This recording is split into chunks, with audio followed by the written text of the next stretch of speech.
Hello friends, आप सभी का BMS made easy bye square channel में स्वागत है। आज के वीडियो लेक्चर में हम गुजरात आयुर्वेद यूनिवर्सिटी का संहिता अध्ययन पेपर 1 के MCQ सोल्व करेंगे। काफ़ी बच्चों के मैसेजेस आ रहे थे कि मैम आप MCQ सोल्व करवाए, तो अब हम इस वीडियो लेक्चर में हम संहिता के MCQ सोल्व करेंगे।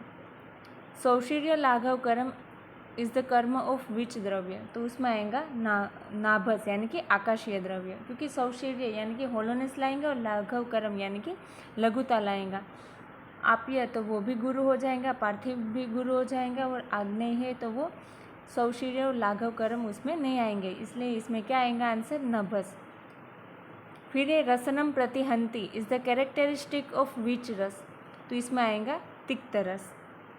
विच दोष इज़ रिस्पॉन्सिबल फॉर समअग्नि, तो त्रिदोष आएगा, क्योंकि पित्त है तो वो तीक्ष्णाग्नि करेगा, कफ है तो मंदाग्नि और वात है तो विषमअग्नि, इसलिए इसका जो सही आंसर है वो है त्रिदोष। रसांजन should be applied on according to Acharya Vagbhata के अकॉर्डिंग रसांजन है वो सप्तरात्रि में एक बार करना चाहिए, तो इसमें क्या आएगा सप्तरात्रि। सोविरंजन पूछा होता तो नित्य आता, सोविरम अंजनम नित्यम, तो यहाँ पे क्या पूछा है रसांजन, वो भी अकॉर्डिंग टू आचार्य वाग्भट, इसलिए यहाँ पे सप्तरात्रि आएगा। हंसोदक इज मेंशन इन विच ऋतु, तो हंसोदक है वो शरद ऋतु में मेंशन किया गया है। औपीड़क घृतपान इज द ट्रीटमेंट ऑफ मूत्रवेग में आएगा, तो इसका सही आंसर है मूत्रवेग। ब्लैंक कृषाणाम पुष्टि अर्थम फिल इन द ब्लैंक, यानी कि जो कृष लोग हैं उसकी पुष्टि के लिए हमें क्या यूज़ करना चाहिए, तो इसमें क्या आएगा आंसर सूरा आएगा। रद द्रव is found in which condition, तो इसमें आएगा कफक्षय। वात दोष चय अकर्स इन विच ऋतु, यहाँ पे संचय की बात की गई है। अगर प्रकोप पूछा होता तो वर्षा ऋतु में प्रकोप होता है, तो उसकी अगली वाली ऋतु में क्या होता है उसका संचय, यानी कि ग्रीष्म ऋतु में चय होगा और फिर वर्षा ऋतु में प्रकोप होगा, तो यहाँ पे चय पूछा है तो उसका सही आंसर है ग्रीष्म ऋतु। देयर आर ब्लैंक औषध काल अकॉर्डिंग टू वाग्भट, आचार्य वाग्भट ने कितने औषध सेवन काल बताए हैं 10 बताए गए हैं।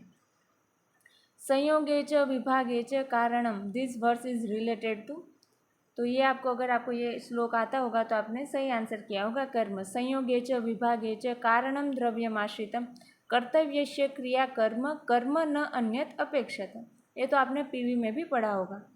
फिर ये पाद चतुष्टय कंसिस्ट ऑफ हाउ मेनी गुणास, यानी कि पाद चतुष्टय तो 4 पाद जो है, भीषक है, रोगी है, उपस्थाता है और भेषज यानी कि द्रव्य है, तो चारों के 4 क्वालिटी है, तो उसके अंदर टोटल कितने आएंगे 16। एक दोष मार्ग रोगा कम्स अंडर विच कैटेगरी, तो वो आएगा सुख साध्य में। एक ही मार्ग का कोई भी डिजीज़ होगा जिसमें दोष एक ही मार्ग में प्रवृत्त हुए हैं, तो वो सुख साध्य होगा, हम उसको इजीली क्योर कर पाएंगे।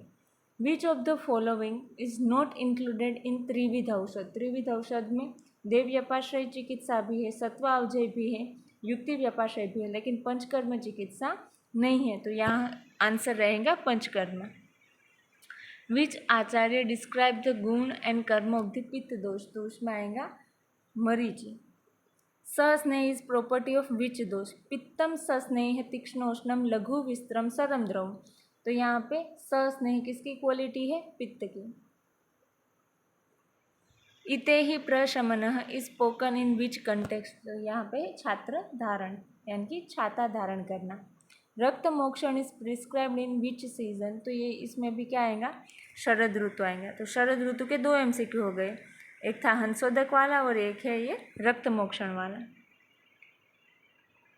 सदा आतुर, तो वो श्लोक है चरक संहिता का, उसमें लिखा हुआ है वातलाध्या सदा आतुराहा, यानी कि वात आदि जो प्रकृति है वो सदा आतुर रहते हैं, तो इसमें वात प्रकृति भी आएगा, पित्त भी आएगा और कफ, यानी कि तीनों आंसर आएंगे ऑल, ऑप्शन डी। अध्यात्म Dravya Guna Sangraha is described in chapter of Charaka Samhita, तो ये इंद्रियोपक्रमणीय जो अध्याय है 8वां अध्याय सूत्र स्थान का, उसमें दिया हुआ है। आप लोग कमेंट करके बताना जिन लोगों ने इस साल एग्ज़ाम दी है कि आपके कितने MCQ सही बन रहे हैं। Thank you.